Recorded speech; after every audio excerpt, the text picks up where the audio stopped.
The police sirens echoed across the lake, blue and red lights bouncing off the water I'd just bought 3 days earlier.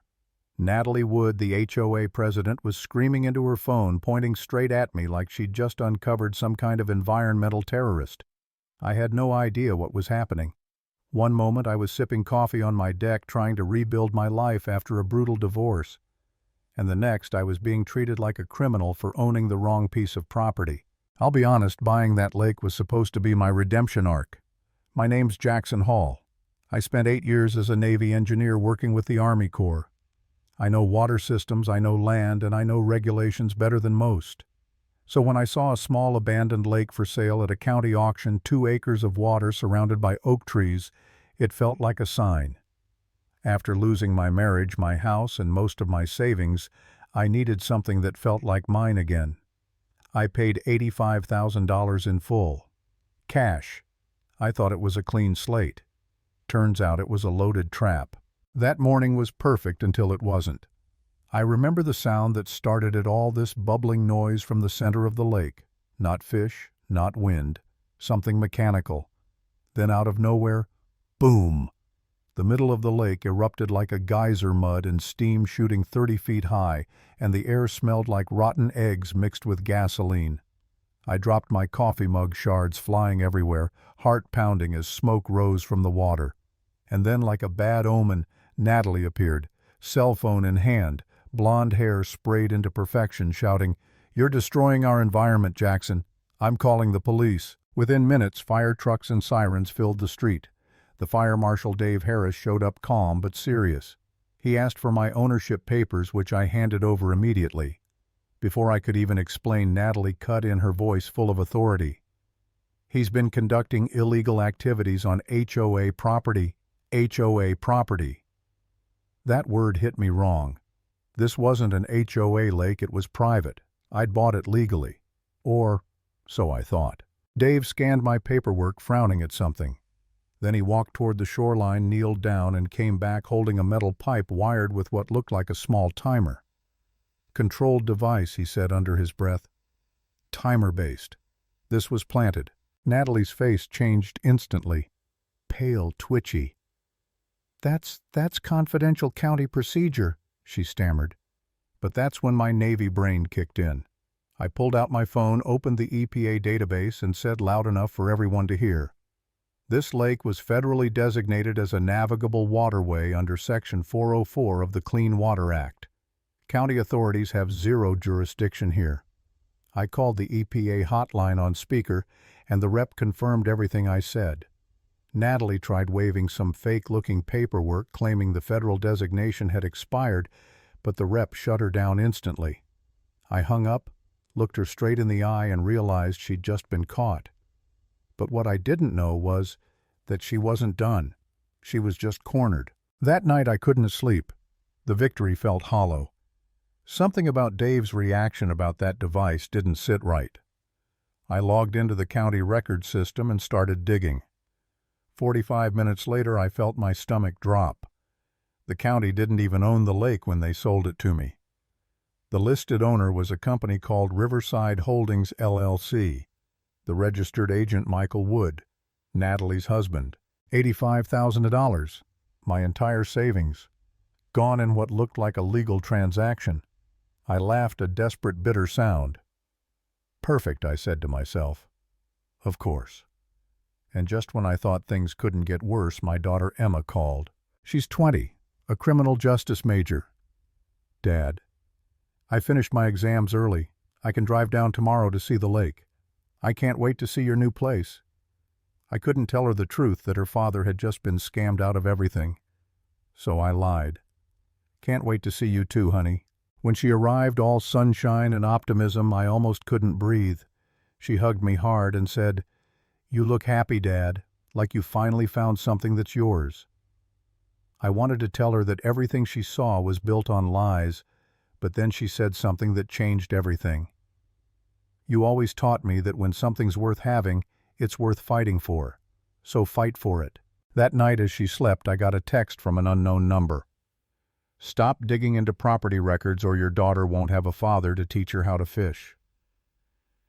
My blood turned to ice. Someone was watching us.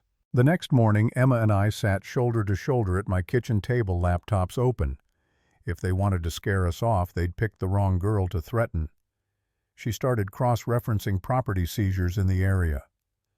Look at this, Dad. 3 other families lost homes under identical environmental emergencies. Same contractor, same pattern. Riverside Environmental LLC. The same company that paid Dave Harris $8 grand. Dave called me later that afternoon. His voice was heavy. Mr. Hall, I've done work for all 3 of those families. Same payments, same setup. And none of those sites were contaminated. They were clean. They paid me to create the illusion of emergencies. He sounded broken. They used me. That's when we called the FBI. After hours of waiting, I got connected to Special Agent Becky Collins from the Environmental Crime Unit. Sharp, calm professional. Mr. Hall, she said, your report triggered our monitoring system. We've been tracking Riverside across 3 states: Virginia, North Carolina, South Carolina. Property seizures disguised as environmental safety. Estimated theft $12 million. I told her everything: Dave's payments, the fake ownership, the threats. She came to my rental house that same evening. Emma sat beside me taking notes like a mini investigator. Becky spread documents across the table. Michael Wood's gambling debt story. Fake. The real money trail points to offshore accounts. And the controlling interest of Riverside Holdings isn't Michael. She looked straight at me. It's someone you already know. My mind went straight to Natalie. But Becky hesitated. We can't confirm yet, but whoever it is has detailed knowledge of your life, even your daughter's college fund. That night, Emma kept digging through social media. Dad, she whispered, turning her laptop toward me. Look at this. A photo from my wedding 2017. In the background, Natalie Wood, smiling, mingling with guests. I felt sick. She'd known us for years. I'd been targeted long before I bought that lake. The FBI needed evidence. Real, public, irrefutable. So Becky asked me to wear a recording device to the next HOA meeting. We need her to incriminate herself, she said. I wasn't a spy. I was a tired engineer with shaky hands. But I agreed. The night of the meeting, my heart pounded so loud I could barely hear. The community center was packed, 73 neighbors, fluorescent lights buzzing overhead. Natalie stood at the podium, calm, confident, her PowerPoint full of scientific data about lake contamination. Half the room was nodding, buying every word. But I saw the manipulation. Her charts were fake. Her timelines off by weeks, her data inconsistent with the actual fire report. She was performing.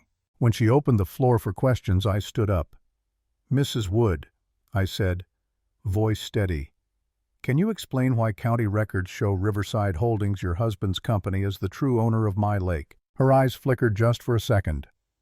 Ownership transfers can be complicated during remediation. And the $8,000 payments to Fire Marshal Harris, I interrupted.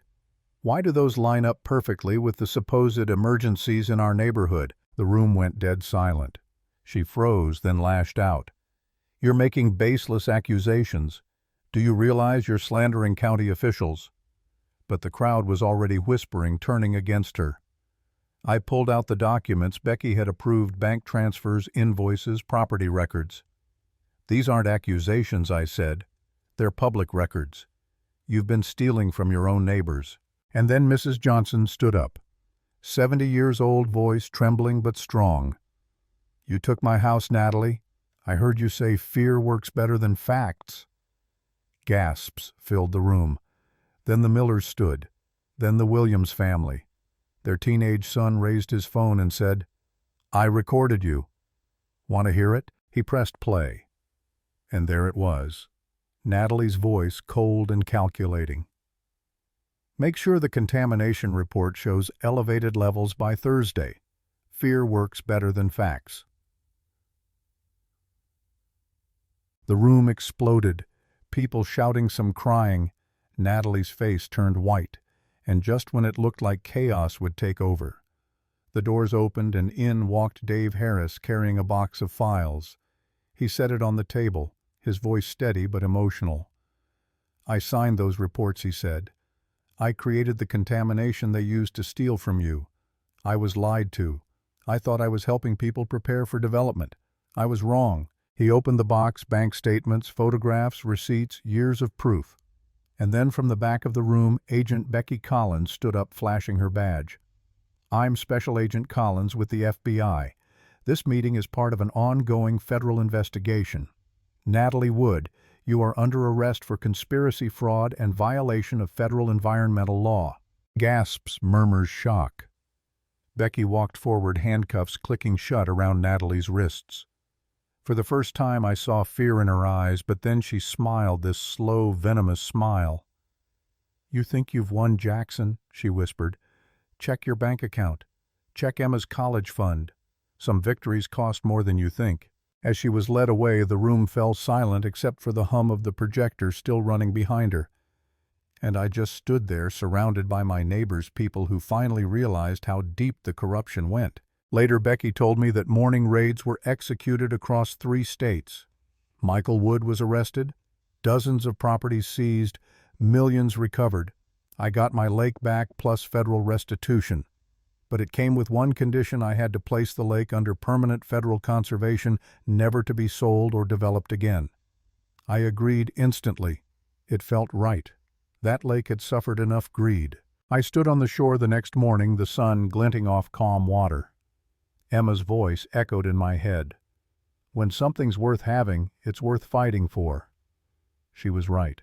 Sometimes the real contamination isn't in the soil or the water, it's in the people who think they can poison justice and get away with it.